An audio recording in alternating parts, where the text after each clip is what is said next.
이제껏 일본에서 학생으로 살려면 지켜야 할 것이 한두 가지가 아니었습니다. 특히 학교가 지정한 특정 외모를 따라야 했습니다. 도쿄의 도립고등학교는 철저한 드레스 코드를 실시했습니다. 심지어 학생들이 입을 수 있는 속옷색을 학교에서 따로 지정하기도 했습니다. 모든 학생은 검은색 머리만 허용되었습니다. 자연적으로 머리가 갈색인 학생조차 교칙에 의해 검은색으로 머리를 매번 염색해야 했습니다. 도쿄도 교육위는 새학기가 시작하는 4월 1일부터 도쿄 도립학교에서는 이런 교칙을 폐지한다고 공식 발표했습니다. 도쿄 내 약 200여 개의 학교가 적용이 됩니다.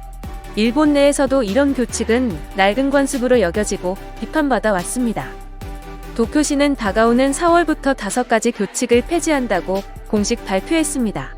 폐지되는 교칙으로는 검은색 두발 제한, 투블럭 금지, 학생의 속옷을 학교가 지정하는 행동, 근신을 교내 대신 자택에서 시행하도록 지시하는 것, 고교생 다운이라는 모호한 표현을 사용하는 것 등입니다. 이런 교칙은 지난 2017년 오사카의 한 고등학교에 다니는 여학생이 두발 지도에 대한 소송을 제기하면서 논란이 되었습니다. 선천적으로 갈색 머리인 이 여학생은 학교에서 선생님으로부터 머리를 검은색으로 염색하라는 지시를 받았습니다. 이 학생은 학생 지도를 명분으로 괴롭힘당했다며 학교에 손해배상 소송을 제기했고, 지난해 2월 오사카 법원은 약 330만 원의 위자료를 지급하라고 판결했습니다.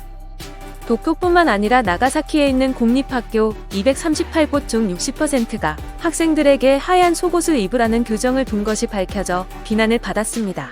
후쿠오카에 있는 학교 69곳 중 57곳은 속옷 색깔에 관한 교칙이 있습니다. 한 학생은 체육복으로 갈아입을 때 교사들이 하얀 속옷을 입었는지를 확인한다고 토로하기도 했습니다. 도쿄 외에도 일본 전역에서는 이런 황당한 교칙을 폐지하자는 움직임이 일어나고 있습니다. 일본 가고시마시의 한 중고등학교에서는 포니테일 스타일 금지라는 교칙을 가지고 있습니다. 이 학교의 한 선생님은 그런 교칙이 생긴 이유에 대해 남자는 목덜미를 보면 흥분하기 때문이라고 어이없는 답을 내놓았습니다. 또 이 학교는 남학생의 장발도 금지하고 있습니다. 이는 남녀, 성소수자 모두를 차별하는 교칙이라고 비판받고 있습니다. 이러한 일본의 교칙은 계속해서 문제가 되고 있으며 도쿄 외에도 변화를 외치는 목소리가 높아지고 있습니다. 그럼 이에 대한 일본 반응 보겠습니다. 시대착오적인 교칙은 빨리 없어져야 한다. 이런 일이 100년간 계속되고 있는 일본에서는 바뀌지 않으면 국가나 사회적 발전이 되지 않을 것이다. 왜 도쿄만 폐지하는 거야? 지역 차별 아니야? 전국적으로 시행해야 한다. 저렇게 풀어주면 학생들을 어떻게 관리할 것인가? 학생들이 스스로 책임을 질 수 있을까?